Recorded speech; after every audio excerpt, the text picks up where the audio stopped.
ರಾಜ್ಯದಲ್ಲಿ ಇಂದು ಭಾರಿ ಮಳೆಯ ಆರ್ಭಟ 6 ಜಿಲ್ಲೆಗಳಿಗೆ ಆರೆಂಜ್ ಅಲರ್ಟ್ ಅನ್ನ ಘೋಷಣೆ ಮಾಡಲಾಗಿದೆ 4 ಜಿಲ್ಲೆಗಳಲ್ಲಿ ಶಾಲೆ ಕಾಲೇಜುಗಳಿಗೆ ರಜೆಯನ್ನ ಘೋಷಣೆ ಮಾಡಲಾಗಿದೆ ಇಂದು ಕೂಡ ಮಳೆ ಆರ್ಭಟ ಮುಂದುವರಿತಾ ಇದೆ ಅದರಲ್ಲೂ ಪ್ರಮುಖವಾಗಿ 6 ಜಿಲ್ಲೆಗಳಿಗೆ ಆರೆಂಜ್ ಅಲರ್ಟ್ ಅನ್ನ ಘೋಷಣೆ ಮಾಡಲಾಗಿರುವಂತದ್ದು ಉಡುಪಿ ದಕ್ಷಿಣ ಕನ್ನಡ ಚಿಕ್ಕಮಗಳೂರು ಕೊಡಗಿನಲ್ಲಿ ಅಲ್ಲಿ ಶಾಲಾ ಕಾಲೇಜುಗಳಿಗೆ ರಜೆಯನ್ನ ಘೋಷಣೆ ಮಾಡಲಾಗಿದೆ ಪಿಯು ಕಾಲೇಜುವರೆಗೂ ಉಡುಪಿ ಜಿಲ್ಲೆಯಲ್ಲಿ ಶಾಲೆ ಕಾಲೇಜುಗಳಿಗೆ ರಜೆಯನ್ನ ಘೋಷಣೆ ಮಾಡಲಾಗಿದೆ ದಕ್ಷಿಣ ಕನ್ನಡ ಜಿಲ್ಲೆಯ 5 ತಾಲೂಕುಗಳಲ್ಲಿ ರಜೆಯನ್ನ ಘೋಷಣೆ ಮಾಡಲಾಗಿದೆ ಎಲ್ಲೆಲ್ಲಿ ಮಳೆಯ ಪ್ರಮಾಣ ಹೆಚ್ಚಿನದಾಗಿ ಮಳೆ ಸುರಿತಾ ಇದೆಯೋ ಆ ಒಂದು ತಾಲೂಕಿನ ಬಿಎಒಗಳು ನಿರ್ಧಾರವನ್ನು ಕೈಗೊಳ್ತಾ ಇದ್ದಾರೆ ರಜೆಯನ್ನ ಘೋಷಣೆ ಮಾಡ್ತಾ ಇದ್ದಾರೆ ಮಂಗಳೂರು ಉಳ್ಳಾಲ ಬಂಟ್ವಾಳ ಮುಲ್ಕಿ ಮತ್ತು ಮೂಡಬಿದ್ರೆ ಇದು ದಕ್ಷಿಣ ಕನ್ನಡದಲ್ಲಿ ಇರುವಂತಹ 5 ತಾಲೂಕುಗಳಲ್ಲಿ ರಜೆಯನ್ನ ಘೋಷಣೆ ಮಾಡಲಾಗಿರುವಂಥದ್ದು ದಕ್ಷಿಣ ಕನ್ನಡ ಜಿಲ್ಲಾಧಿಕಾರಿ ಮುಲೈ ಮುಗಿಲಿನ್ ಆದೇಶವನ್ನು ಹೊರಡಿಸಿದ್ದಾರೆ ಇನ್ನೊಂದು ಕಡೆ ಕೊಡಗು ಜಿಲ್ಲೆಯಲ್ಲೂ ಕೂಡ ವರ್ಣಾರ್ಭಟ ಜೋರಾಗಿದೆ ಭಾರಿ ಮಳೆಯ ಹಿನ್ನೆಲೆಯಲ್ಲಿ ಇದು ಅಂಗನವಾಡಿ ಶಾಲಾ ಕಾಲೇಜುಗಳಿಗೆ ರಜೆಯನ್ನ ಘೋಷಣೆ ಮಾಡಲಾಗಿದೆ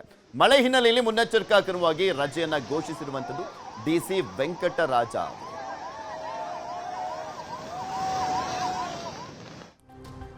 ಇನ್ನು ಶಿವಮೊಗ್ಗ ಜಿಲ್ಲೆಯಲ್ಲಿ ನಿರಂತರ ಮಳೆ ಆಗ್ತಾ ಇದೆ ಹೀಗಾಗಿ ಸಾಗರ ಹಾಗೂ ಹೊಸನಗರ ತಾಲೂಕುಗಳಲ್ಲಿ ರಜೆಯನ್ನ ಘೋಷಣೆ ಮಾಡಲಾಗಿದೆ ಇಡೀ ಶಿವಮೊಗ್ಗ ಜಿಲ್ಲೆಗಲ್ಲ ಈ ರಜೆ ಅನ್ನುವಂಥದ್ದು ಸಾಗರ ಮತ್ತು ಹೊಸನಗರ ತಾಲೂಕುಗಳಲ್ಲಿ ಮಾತ್ರ ಅಂಗನವಾಡಿ ಶಾಲೆ ಮತ್ತು ಕಾಲೇಜುಗಳಿಗೆ ರಜೆಯನ್ನ ಘೋಷಣೆ ಮಾಡಲಾಗಿದೆ ಬಿಕಾಸ್ ಆ 2 ತಾಲೂಕುಗಳಲ್ಲಿ ಮಾತ್ರ ಧಾರಾಕಾರವಾಗಿ ಮಳೆ ಸುರಿತಾ ಇದೆ ಇನ್ನು ತೀರ್ಥಹಳ್ಳಿಯ ಹೊನ್ನೆತಾಳು ಸರ್ಕಾರಿ ಶಾಲೆಗೂ ಕೂಡ ರಜೆಯನ್ನ ಘೋಷಣೆ ಮಾಡಲಾಗಿದೆ ಕಂಪ್ಲೀಟ್ ಆಗಿ ಇಡೀ ಜಿಲ್ಲೆಯಾದ್ಯಂತ ಮಳೆ ಆಗ್ತಾ ಇದೆ ಕೆಲವೊಂದು ತಾಲೂಕುಗಳಲ್ಲಿ ಮಾತ್ರ ಮಳೆ ಆಗ್ತಾ ಇರುವಂತ ಕಾರಣಕ್ಕೋಸ್ಕರ ಎಲ್ಲಿ ಹೆಚ್ಚಿನ ಪ್ರಮಾಣದಲ್ಲಿ ಮಳೆ ಸುರಿತಾ ಇದೆಯೋ ಆ ತಾಲೂಕುಗಳಲ್ಲಿ ಮಾತ್ರ ರಜೆ ಘೋಷಣೆ ಮಾಡಲಾಗ್ತಾ ಇದೆ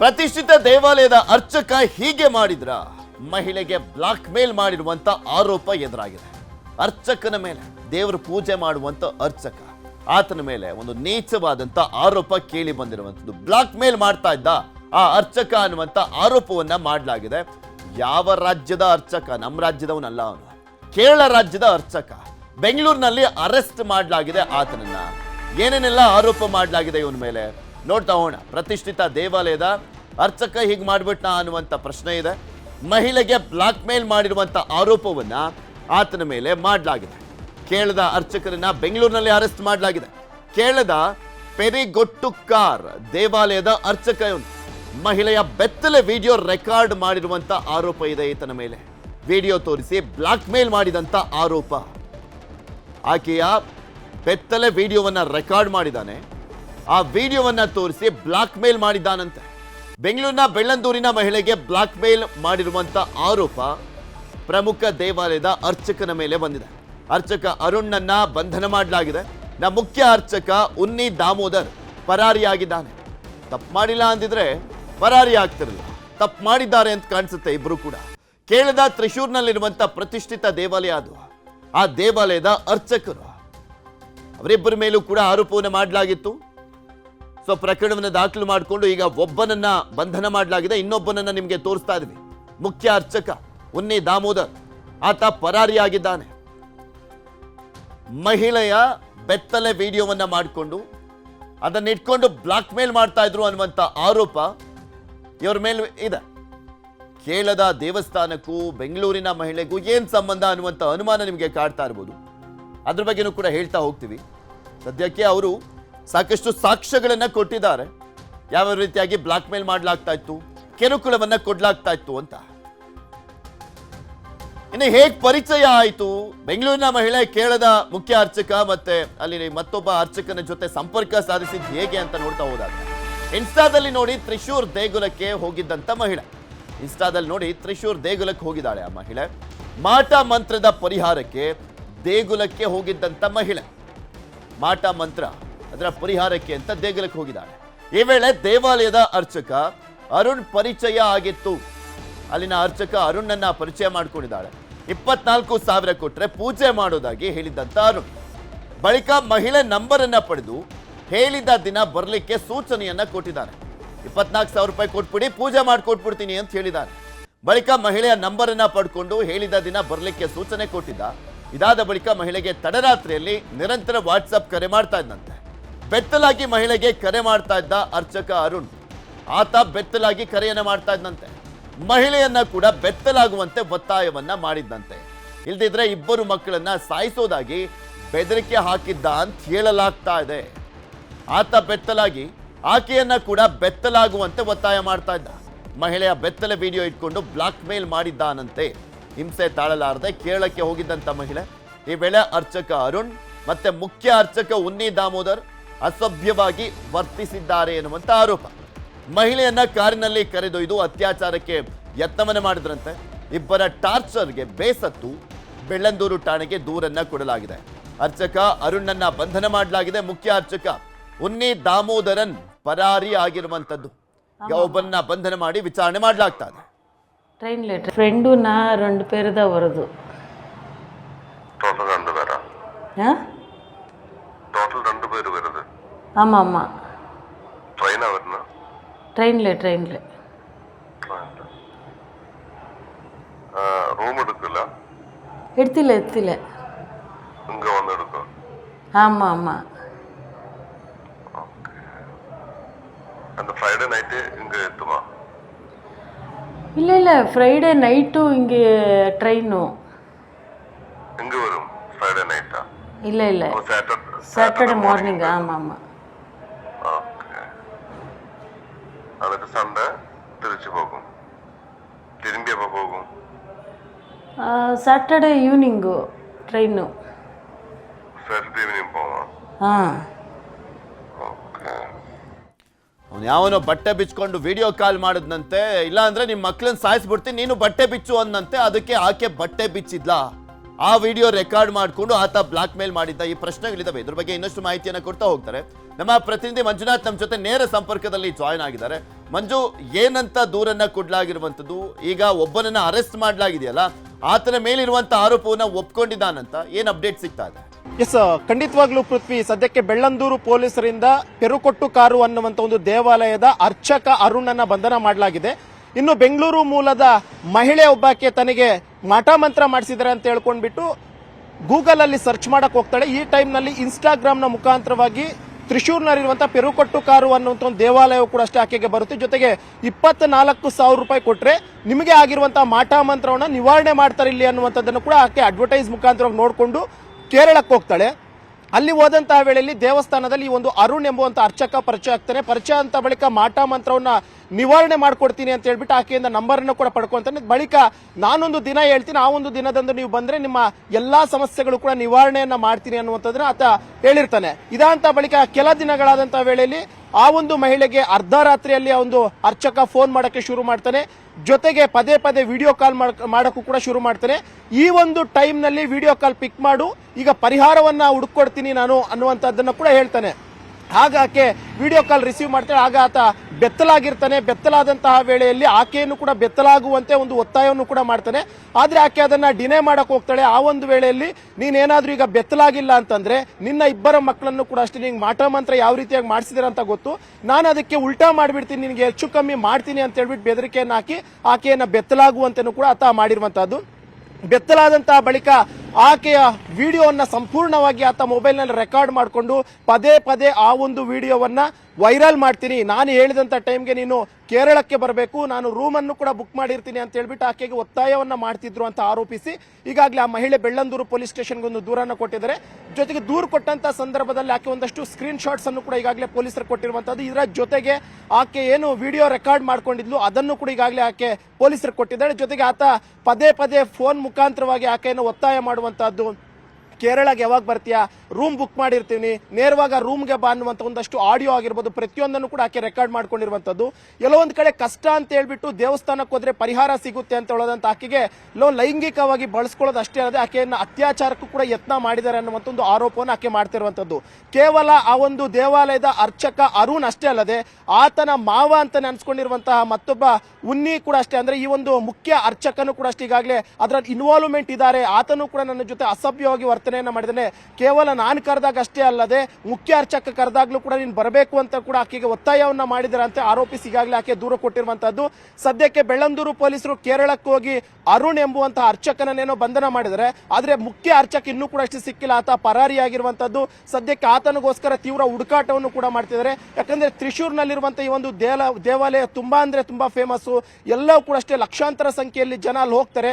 ಇಂತಹ ಒಂದು ದೇವಾಲಯದ ಅರ್ಚಕ ಮತ್ತು ಮುಖ್ಯ ಅರ್ಚಕ ಈ ರೀತಿಯಾಗಿ ಹೆಣ್ಮಕ್ಳನ್ನ ಪದೇ ಪದೇ ವಿಡಿಯೋ ಕಾಲ್ ಮಾಡುವಂತದ್ದಾಗಿರ್ಬೋದು, ಅಥವಾ ಆ ಒಂದು ವಿಡಿಯೋಗಳನ್ನ ರೆಕಾರ್ಡ್ ಮಾಡಿಕೊಂಡು ಬೆತ್ತಲೆಗೊಳಿಸಿ ಬ್ಲಾಕ್ ಮೇಲ್ ಮಾಡುವಂತದ್ದಾಗಿರ್ಬೋದು, ಇದು ಇನ್ನೂ ಕೂಡ ಬೇರೆಯವ್ರಿಗೆ ಮಾಡಿದಾರ ಏನು ಅನ್ನುವಂತ ಒಂದು ಸಾಕಷ್ಟು ಅನುಮಾನಗಳು ಸದ್ಯಕ್ಕೆ ಬೆಳ್ಳಂದೂರು ಪೊಲೀಸರಿಗೆ ಬಂದಿರುವಂತದ್ದು.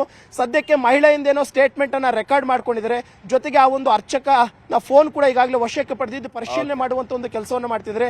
ಕೇವಲ ಈ ಒಂದು ಮಹಿಳೆಗೆ ಮಾತ್ರ ಈ ರೀತಿಯಾಗಿ ಅಶ್ಲೀಲ ವಿಡಿಯೋನ ರೆಕಾರ್ಡ್ ಮಾಡ್ಕೊಂಡು ಬ್ಲಾಕ್ ಮೇಲ್ ಮಾಡಿದ್ರ, ಅಥವಾ ಬೇರೆ ಬೇರೆ ಮಹಿಳೆಯರು ಕೂಡ ಇದೇ ರೀತಿಯಾಗಿ ಬ್ಲಾಕ್ ಮೇಲ್ ಏನಾದರೂ ಮಾಡಿದಾರ ಅನ್ನುವಂಥದ್ರ ಬಗ್ಗೆ ತೀವ್ರ ಒಂದು ಪರಿಶೀಲನಾ ಕಾರ್ಯವನ್ನು ಕೂಡ ಬೆಳ್ಳಂದೂರು ಪೊಲೀಸರು ಮಾಡ್ತಿದ್ದಾರೆ. ಇದರ ಜೊತೆಗೆ ಮುಖ್ಯ ಅರ್ಚಕ ಏನಿದ್ದಾನೆ ಆತನಿಗೋಸ್ಕರ ಕೂಡ ಈಗಾಗಲೇ ಒಂದು ವಿಶೇಷ ತಂಡವನ್ನು ರಚನೆ ಮಾಡಿಕೊಂಡು ಕೇರಳ, ತಮಿಳುನಾಡು ಸೇರಿದಂತೆ ಕರ್ನಾಟಕ ರಾಜ್ಯದಲ್ಲೂ ಕೂಡ ಹುಡುಕಾಟವನ್ನು ಮಾಡ್ತಿದೀವಿ ಅನ್ನುವಂಥ ಮಾತನ್ನ ಪೊಲೀಸ್ ಮೂಲಗಳು ಹೇಳ್ತಾ ಇರುವಂತಹದ್ದು. ಪೃಥ್ವಿ, ಓಕೆ, ಧನ್ಯವಾದ ಮಂಜು ನಿಮ್ಮೆಲ್ಲ ಮಾಹಿತಿಗಾಗಿ. ರಾಜ್ಯದಾದ್ಯಂತ ಮುಂಗಾರು ಮಳೆ ಅಬ್ಬರಿಸ್ತಾ ಇರುವಂತದ್ದು. ಆಲ್ಮೋಸ್ಟ್ ಎಲ್ಲಾ ಕಡೆನೂ ಕೂಡ ಒಂದಲ್ಲ ಒಂದು ಅಲರ್ಟ್ ಅನ್ನ ಕೊಡಲಾಗಿದೆ ಜಿಲ್ಲೆಗಳಲ್ಲಿ. ಒಂದ್ ಕಡೆ ಕರಾವಳಿ ಭಾಗದಲ್ಲಿ ರೆಡ್ ಅಲರ್ಟ್ ಇದ್ರೆ, ಇನ್ನು ಕೆಲವು ಜಿಲ್ಲೆಗಳಿಗೆ ಆರೆಂಜ್ ಅಲರ್ಟ್ ಇದೆ. ಇನ್ನು ಆಲ್ಮೋಸ್ಟ್ ಎಲ್ಲಾ ಜಿಲ್ಲೆಗಳಿಗೂ ಯೆಲ್ಲೋ ಅಲರ್ಟ್ ಅನ್ನ ಘೋಷಣೆ ಮಾಡಲಾಗಿರುವಂತದ್ದು. ಬಿಕಾಸ್ ಧಾರಾಕಾರವಾಗಿ ಹಲವು ಜಿಲ್ಲೆಗಳಲ್ಲಿ ಮಳೆ ಬರ್ತಾ ಇರುವಂತ ಕಾರಣಕ್ಕೋಸ್ಕರ. ಇದೇ ಸಂದರ್ಭದಲ್ಲಿ ಅವ್ಯವಸ್ಥೆಯ ಆಗರ ಆಗ್ಬಿಟ್ಟಿದೆ ಬೆಂಗಳೂರಿನಲ್ಲಿ. ಸ್ವಲ್ಪ ಮಳೆ ಬಂದ್ರೆ ತಡ್ಕೊಳ್ಳಲ್ಲ, ಅಂತದ್ರಲ್ಲಿ ಸ್ವಲ್ಪ ಹೆಚ್ಚಿಗೆ ಮಳೆ ಬಂದ್ರೆ ಕೇಳ್ಬೇಕಾ? ಗ್ರೇಟರ್ ಬೆಂಗಳೂರಿನಲ್ಲಿ ಅವಾಂತರಗಳ ಸರಮಾಲೆನೆ ಕಂಡು ಬರ್ತಾ ಇದೆ. ಮರದ ಕೊಂಬೆ ಬಿದ್ದು ವ್ಯಕ್ತಿ ಜೀವನ ಮರಣದ ಹೋರಾಟವನ್ನ ಮಾಡ್ತಾ ಇರುವಂಥದ್ದು. ಮುಂಗಾರು ಮಳೆ ಅಬ್ಬರಿಸ್ತಾ ಇದೆ, ಮತ್ತದೇ ಅವ್ಯವಸ್ಥೆ ಅನ್ನುವಂಥದ್ದು ಬೆಂಗಳೂರಿನಲ್ಲಿ ಕಾಣಿಸ್ತಾ ಇದೆ. ಮಳೆ ಬಂದ್ರೆ ಸಾಕು, ನಾವು ತೋರಿಸ್ತಾನೆ ಇದ್ವಿ ಜಲಪ್ರಳಯ ಆಯಿತು ಬೆಂಗಳೂರಿನಲ್ಲಿ ಅಂತ. ಆದರೆ ಆ ಟೈಮ್ನಲ್ಲಿ ಒಂದು ಟ್ರಿಪ್ ರೀತಿಯಲ್ಲಿ, ಪಿಕ್ನಿಕ್ ರೀತಿಯಲ್ಲಿ ಮುಖ್ಯಮಂತ್ರಿಗಳು, ಉಪಮುಖ್ಯಮಂತ್ರಿಗಳು ಎಲ್ಲರೂ ಹೋಗ್ತಾರೆ, ಒಂದು ರೌಂಡ್ ಹೊಡ್ಕೊಳ್ತಾರೆ, ಬರ್ತಾರೆ ಅಷ್ಟೇ. ಅಂದರೆ ಅಲ್ಲಿ ಹೋಗಿ ಒಂದು ರೌಂಡ್ ನೋಡ್ಕೊಂಡ್ಬಿಟ್ಟು ಬರ್ತಾರೆ, ಅಲ್ಲಿ ಸ್ಥಳ ಹೇಗಿದೆ ಏನು ಎತ್ತ ಅಂತ. ಅದಾದ್ಮೇಲೆ ಅದಕ್ಕೇನಾದರೂ ಪರಿಹಾರ ಸಿಗುತ್ತಾ? ಇಲ್ಲ, ಮತ್ತದೇ ಅವ್ಯವಸ್ಥೆ. ಅದೇ ರೀತಿಯಾಗಿ ಮರಗಳ ವಿಚಾರದಲ್ಲೂ ಕೂಡ ಅಷ್ಟೇ. ಸ್ಕೂಟರ್ನಲ್ಲಿ ಹೋಗ್ತಿದ್ದಾಗ ತಲೆ ಮೇಲೆ ಬಿದ್ದಿದ್ದಂಥ ಕೊಂಬೆ, ಒಬ್ಬ ವ್ಯಕ್ತಿ ಹೋಗ್ಬೇಕಾದ್ರೆ ಆ ರೈಡರ್ ಮೇಲೆ ಕೊಂಬೆ ಬಿದ್ದಿದೆ. ಬನಶಂಕರಿ ಬಳಿ ನಿನ್ನೆ ವ್ಯಕ್ತಿ ತಲೆ ಮೇಲೆ ಬಿದ್ದಿದ್ದಂಥ ಕೊಂಬೆ ಸಾವು ಬದುಕಿನ ಮಧ್ಯೆ ಅಕ್ಷಯ್ ಹೋರಾಟವನ್ನ ಮಾಡ್ತಾ ಇದ್ದಾನೆ. ಜಯನಗರ ಅಪೋಲೋ ಆಸ್ಪತ್ರೆಯಲ್ಲಿ ಅಕ್ಷಯ್ಗೆ ಚಿಕಿತ್ಸೆಯನ್ನ ಕೊಡಿಸಲಾಗ್ತಾ ಇದೆ. ತಲೆಗೆ ಗಂಭೀರ ಪೆಟ್ಟು ಬಿದ್ದಿದೆ. ಚಿಕಿತ್ಸೆಗೆ ಸ್ಪಂದಿಸದ ಅಕ್ಷಯ್ ಇಂದು ಬಿಬಿಎಂಪಿ ಅಧಿಕಾರಿಗಳು ಆಸ್ಪತ್ರೆಗೆ ಭೇಟಿಯನ್ನ ಕೊಡ್ತಾ ಇದ್ದಾರೆ. ಪ್ರಾಬ್ಲಮ್ ಏನು ಅಂದ್ರೆ ಬೆಂಗಳೂರಿನಲ್ಲಿ ಈ ಮರ ಸರಿ ಇಲ್ಲ, ಅದರಲ್ಲಿ ಏನಾದರೂ ಆಲ್ಟರ್ ಮಾಡಬೇಕು, ಆ ಕೊಂಬೆಗಳನ್ನ ಕಡಿಬೇಕು ಅಥವಾ ಮರನೇ ತೆಗಿಬೇಕು ಅನ್ನುವಂಥದ್ದು ಗೊತ್ತಿದೆ ಬಿಬಿಎಂಪಿಗೂ ಕೂಡ. ಆದರೆ ಒಂದ್ ಕಡೆ ಬಿಬಿಎಂಪಿ ಕೆಲವೊಂದು ವಿಚಾರದಲ್ಲಿ ನಿರ್ಲಕ್ಷ್ಯ ಮಾಡ್ತಾ ಇದೆ, ಇಲ್ಲ ಅಂತಲ್ಲ. ಇನ್ನ ಕೆಲವೊಂದು ವಿಚಾರದಲ್ಲಿ ಪರಿಸರವಾದಿಗಳು ರೊಚ್ಚಿಗೆದ್ದು ಬಿಡ್ತಾರೆ. ಯಾವ್ದಾದ್ರು ಮರವನ್ನ ತೆಗಿಯೋಣ, ಸ್ಥಳಾಂತರ ಮಾಡೋಣ ಅಂದ್ರೆ ಅಯ್ಯೋ ಪರಿಸರ ಹಾಳಾಗ್ತಾ ಇದೆ, ಹಂಗೆ ಹಿಂಗೆ ಅಂತ ಹೇಳ್ತಾರೆ. ಇಲ್ಲಿ ನೋಡಿದ್ರೆ ಜನ ಸಾವು ಬದುಕಿನ ನಡುವೆ ಹೋರಾಟ ಮಾಡುವಂತ ಪರಿಸ್ಥಿತಿ ನಿರ್ಮಾಣ ಆಗ್ತಾ ಇದೆ.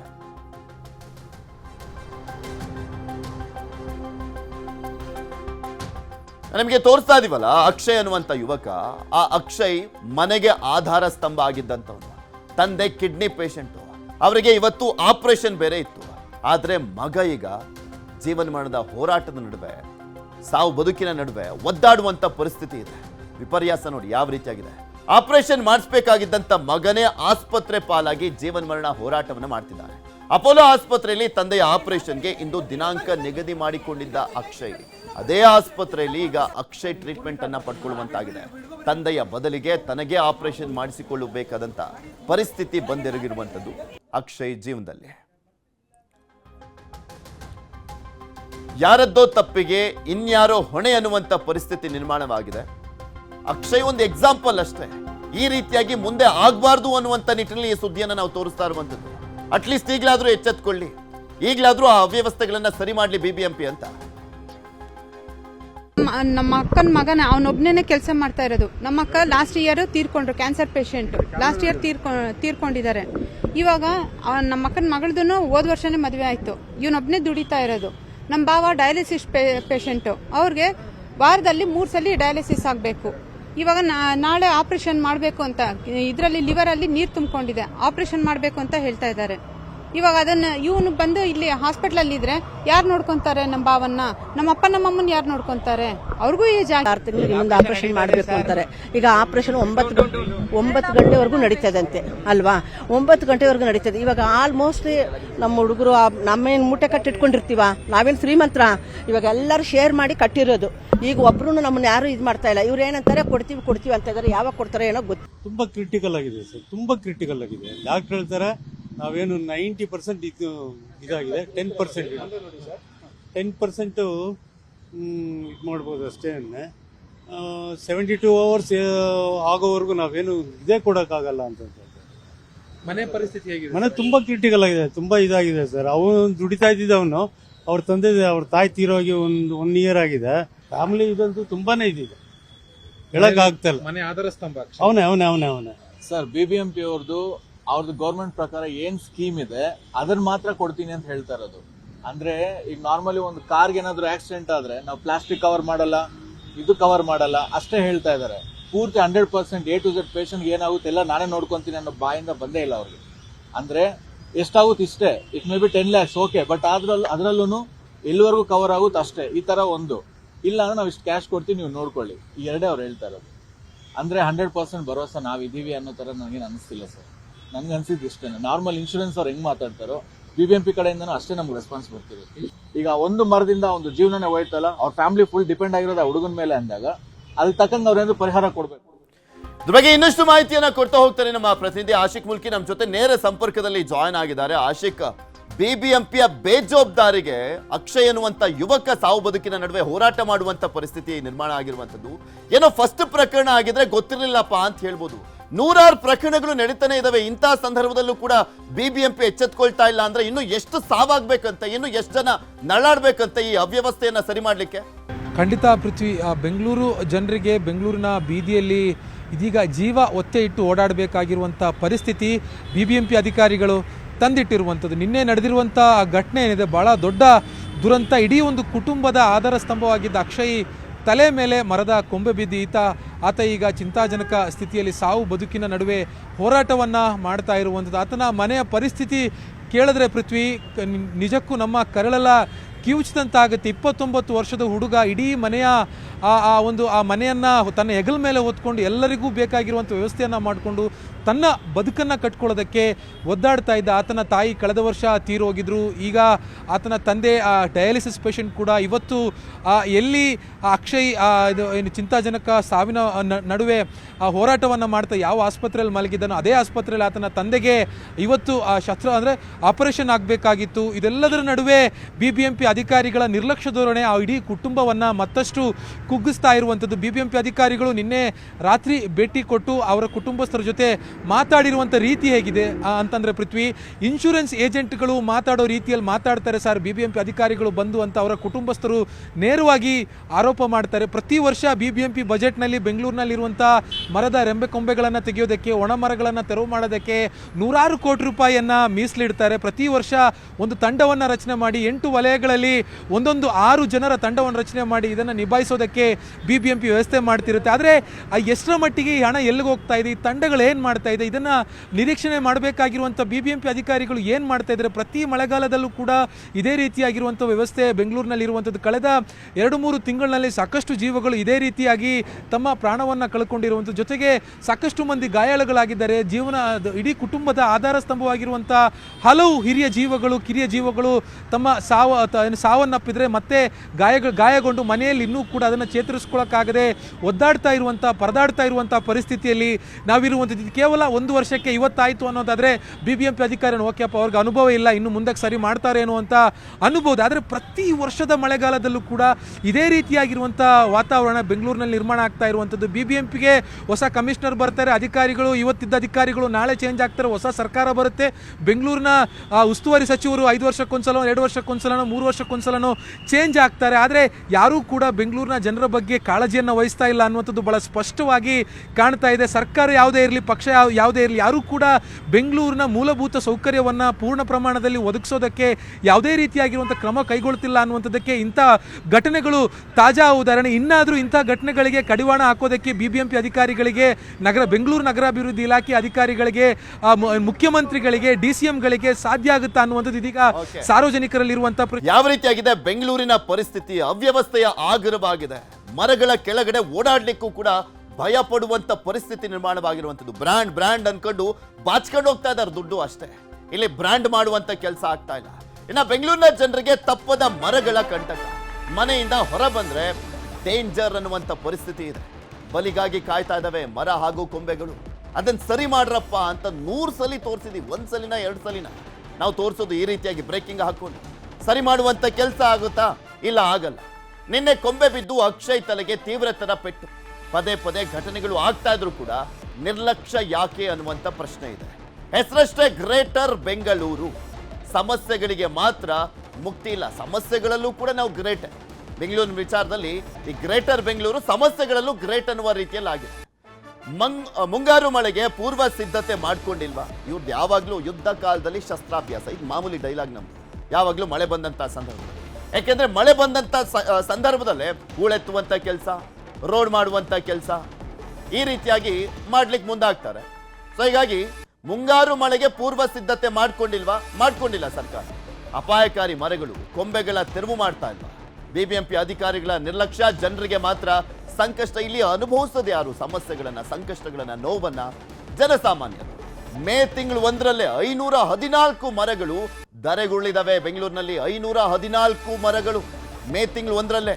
1123 ಕೊಂಬೆ ಬಿದ್ದಂತ ಪ್ರಕರಣಗಳು ದಾಖಲಾಗಿದ್ದಾವೆ.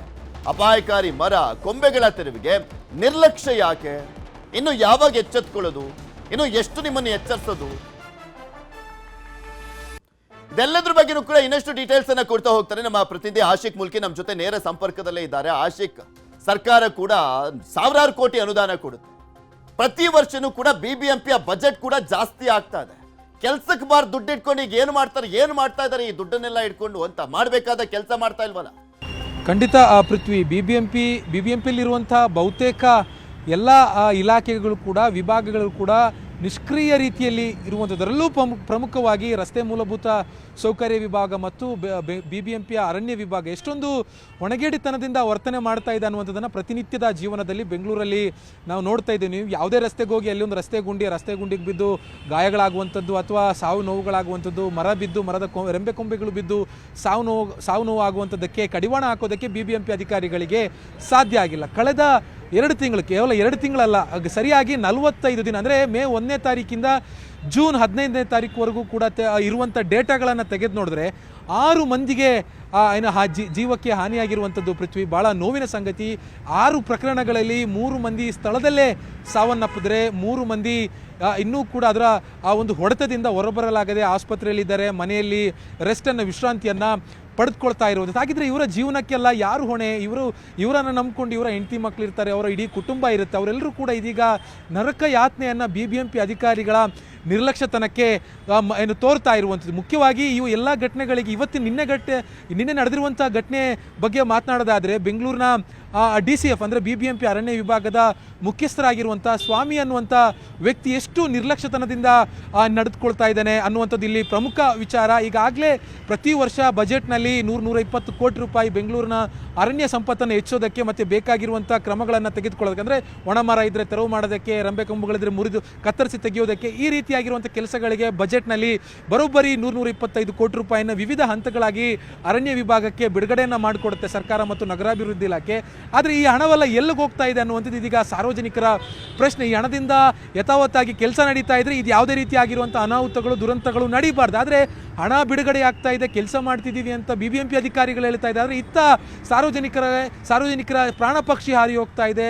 ನಡೆದುಕೊಂಡು ಹೋಗುವಾಗ ತಲೆ ಮೇಲೆ ಬೈಕ್ ಸವಾರರಿಗೆ ತಲೆ ಮೇಲೆ ರಂಬೆ ಕೊಂಬೆಗಳು ಬಿದ್ದು ಅವರು ತಮ್ಮ ಜೀವವನ್ನು ಕೈ ಚೆಲ್ಲುವಂಥ ಪರಿಸ್ಥಿತಿಯಲ್ಲಿ ಇರುವಂಥದ್ದು.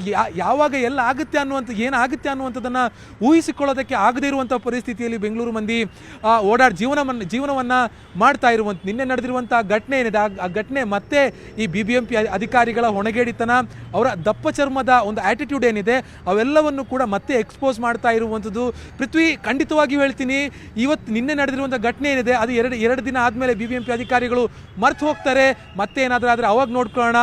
ಒಂದು ಇನ್ಶೂರೆನ್ಸ್ ಏಜೆಂಟ್ಗಳ ರೀತಿಯಲ್ಲಿ ಬಂದು ಆ ಕುಟುಂಬಸ್ಥರ ಹತ್ರ, ಆ ಗಾಯಾಳುಗಳ ಕುಟುಂಬಸ್ಥರ ಹತ್ರ ಬಂದು ಬರೀ ಅಧಿಕಾರಿಗಳು ಅಂತ ಹೇಳಲಿಕ್ಕಾಗೋದಿಲ್ಲ ಬಿಡಿ ಆಶಿಕ್. ಯಾಕೆಂದ್ರೆ ಎಲೆಕ್ಷನ್ ಬಂತಂದ್ರೆ ಸಾಕು ಮನೆ ಮನೆಗೂ ಹೋಗಿ ಅಮ್ಮ ತಾಯಿ ಅಂತ ಕಾಲಿಟ್ಕೊಳ್ತಾರಲ್ಲ ಆ ರಾಜಕಾರಣಿಗಳು. 28 ಜನ ಇದ್ದಾರೆ MLAಗಳು. ಯಾವ್ಯಾವ ರೋಡಲ್ಲಿ ಏನೇನ್ ಸಮಸ್ಯೆ ಇದೆ ಅಂತ ಅವರಿಗೆ ಬಿಸಿ ಮುಟ್ಸ್ಲಿಕ್ಕಾಗಲ್ವಾ? ಅಧಿಕಾರಿಗಳನ್ನ ಕರ್ಕೊಂಡೋಗಿ ಇದನ್ನ ಕತ್ತರಿಸಿ ಅಂದ್ರೆ ಕತ್ತರಿಸ್ದಲ್ಲೇ ಇರ್ತಾರ? ಇವ್ರು ಬೇಜವಾಬ್ದಾರಿ ಇದ್ರಲ್ಲೂ ಕೂಡ ಎದ್ದು ಕಾಣಿಸ್ತಾ ಇದೆ. ಯಾಕೆಂದ್ರೆ ಕಾರ್ಪೊರೇಟರ್ಗಳು ಕೂಡ ಇಲ್ಲ, ಅವ್ರಿಗೆ ಬರುವಂತ ದುಡ್ಡನ್ನ ಕೂಡ ನಾವೇ ನೀರು ಕುಡಿಯೋಣ ಅನ್ನುವಂತ ಮನಸ್ಥಿತಿಯಲ್ಲಿರುವಂತ ರಾಜಕಾರಣಿಗಳು ಎಲ್ಲಿ ಸರಿ ಮಾಡ್ತಾರೆ ಈ ಅವ್ಯವಸ್ಥೆಯನ್ನ? ಧನ್ಯವಾದ ಆಶಿಕ್ ನಿಮ್ಮೆಲ್ಲ ಮಾಹಿತಿಗಾಗಿ. ಇಸ್ರೇಲ್ ಮತ್ತು ಇರಾನ್ ನಡುವೆ ಸತತ 4ನೇ ದಿನವೂ ಕೂಡ ಸಂಘರ್ಷ ಮುಂದುವರೆದಿದೆ. ಇರಾನ್ನ ಫೋರ್ಡೋ ಪರಮಾಣು ಸ್ಥಾವರದ ಬಳಿ ದೊಡ್ಡ ಸ್ಫೋಟಗಳ ಶಬ್ದ ಕೇಳಿ ಬಂದಿದ್ದು ಆತಂಕ ಹೆಚ್ಚಿಸಿರುವಂಥದ್ದು. ಈ ಸ್ಫೋಟಕ್ಕೆ ಭೂಕಂಪನದ ಅನುಭವವೂ ಕೂಡ ಆಗಿದೆ. ಪರಮಾಣು ಸ್ಥಾವರದ ಬಳಿ ಸಂಭವಿಸಿದಂಥ ಈ ಕಂಪನ ರಿಕ್ಟರ್ ಮಾಪಕದಲ್ಲಿ 2.5 ಅಷ್ಟು ತೀವ್ರತೆ ತೋರಿಸ್ತಾ ಇದೆ. ಇದು ಭೂಕಂಪನವ ಅಥವಾ ಕ್ಷಿಪಣಿ ದಾಳಿಯ ಇನ್ನೂ ಕೂಡ ಗೊತ್ತಾಗಬೇಕಾಗಿದೆ. ಇರಾನ್ನ ಆರೋಗ್ಯ ಸಚಿವಾಲಯದ ಪ್ರಕಾರ ಜೂನ್ 13ರಿಂದ ಇಸ್ರೇಲ್ ದಾಳಿಗಳಲ್ಲಿ 224 ಜನರು ಸಾವನ್ನಪ್ಪಿದ್ದಾರೆ. ಪ್ರತೀಕಾರವಾಗಿ ಇಸ್ರೇಲ್ ಮೇಲೂ ಕೂಡ ಇರಾನ್ ಕ್ಷಿಪಣಿ ದಾಳಿಯನ್ನು ನಡೆಸಿದ್ದು 15ಕ್ಕೂ ಹೆಚ್ಚು ಮಂದಿ ಸಾವನ್ನಪ್ಪಿದ್ದಾರೆ. ಟೋಟಲಿ 100ಕ್ಕೂ ಹೆಚ್ಚು ಜನರು ಗಾಯಗೊಂಡಿದ್ದಾರೆ. ಜನವಸತಿ ಪ್ರದೇಶ ಹಾಗೂ ಪರಮಾಣು ಸ್ಥಾವರಗಳನ್ನೇ ನೇರ ಟಾರ್ಗೆಟ್ ಮಾಡಿರುವಂಥದ್ದು ಇರಾನ್ ಹಾಗೆ ಇಸ್ರೇಲ್. ಕಟ್ಟಡಗಳ ಅವಶೇಷಗಳಲ್ಲಿ ಸಿಲುಕಿರುವಂತಹವರನ್ನ ಹುಡುಕಾಡುವಂತ ಕೆಲಸ ಮಾಡಲಾಗ್ತದೆ. ರಕ್ಷಣಾ ಕಾರ್ಯ ಕೂಡ ಭರದಿಂದ ಸಾಗಿದೆ. ರಕ್ಷಣಾ ಕಾರ್ಯಕ್ಕೆ ಸ್ನಿಪ್ಪರ್ ನಾಯಿಗಳನ್ನ ಬಳಸಲಾಗ್ತಾ ಇದೆ.